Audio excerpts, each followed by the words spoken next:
আসসালামু আলাইকুম। I news বাংলার আন্তর্জাতিক সংবাদে স্বাগতম। আপনি যদি আফগানিস্তানের পক্ষে থাকেন তাহলে এই ভিডিওতে একটি লাইক দিন এবং আপনি কোন জায়গা থেকে ভিডিওটি দেখছেন সেটি কমেন্টসের মাধ্যমে জানিয়ে দিন।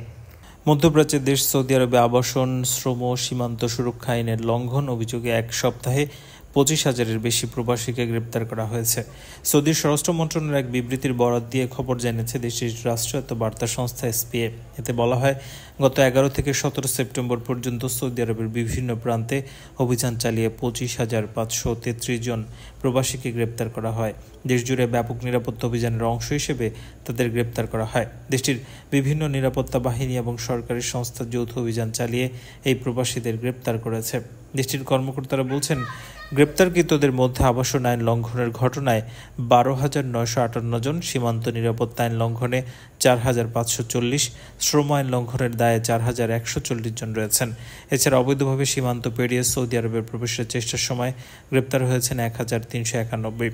পাশাপাশি অবৈধ উপায়ে সৌদি আরব ত্যাগের চেষ্টার সময় আরও 31 জন প্রবাসীকে গ্রেপ্তার করা হয়।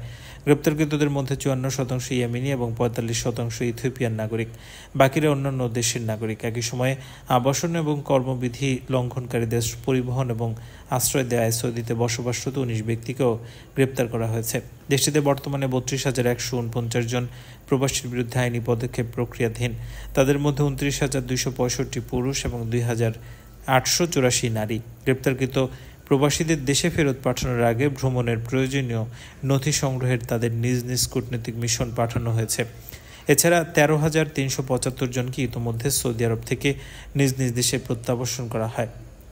মধ্যপ্রাচ্যের এই দেশটিতে অবৈধভাবে প্রবেশে সহায়তার চেষ্টাকারী ব্যক্তির 15 বছরের কারাদণ্ড এবং 10 লাখ সৌদি রিয়াল জরিমানার বিধান রয়েছে। সৌদির স্বরাষ্ট্র মন্ত্রণালয় এ বিষয়ে বারবার সতর্ক করে আসে। আফগানিস্তানের রাজধানী কাবুলের উপকণ্ঠের বাগরাম বিমান ঘাঁটি ফেরত চেয়েছেন যুক্তরাষ্ট্রের প্রেসিডেন্ট ডোনাল্ড ট্রাম্প।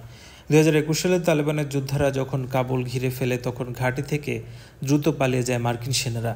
4 বছর পরে ঘাঁটি ফেরত পাওয়ার চেষ্টা করেছেন ট্রাম্প। রোববার তিনি হুমকি দিয়েছেন, যদি আফগানিস্তানে এই ঘাঁটির নিয়ন্ত্রণ যুক্তরাষ্ট্রের হাতে তুলে না দেয় তাহলে খারাপ কিছু হবে। তিনি বলছেন, এটি তৈরি করেছে যুক্তরাষ্ট্র, তাই তাদের হাতে এটি তুলে দিতে হবে। যুক্তরাষ্ট্র মূলত আফগানিস্তানের সঙ্গে আলোচনা এবং চুক্তির মাধ্যমে বাগরাম ঘাঁটি ফেরত নিতে চাচ্ছে।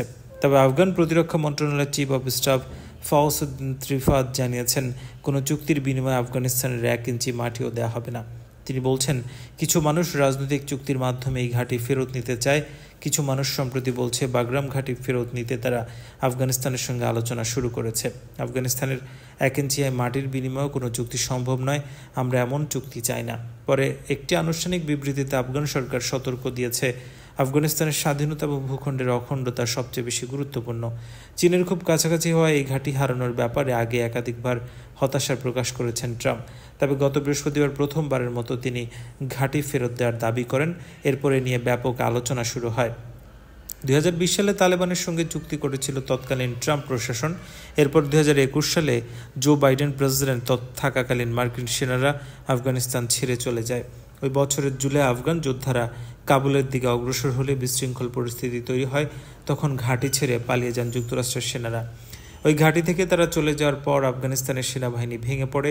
তারা তালেবানের বিরুদ্ধে আর কোনো প্রতিরোধই করতে পারেনি। ট্রাম্প বলছেন, বাগরাম ঘাঁটি তারা ফেরত চান, এ ব্যাপারে আফগানিস্তানের সঙ্গে আলোচনা চলছে। যদি আফগানিস্তান ঘাঁটি ফেরত না দেয় যুক্তরাষ্ট্র কি সামরিক পদক্ষেপ নেবে কিনা, এমন প্রশ্নের জবাবে ট্রাম্প বলছেন, আপনারা দেখতে পারবেন আমি কি করতে যাচ্ছি।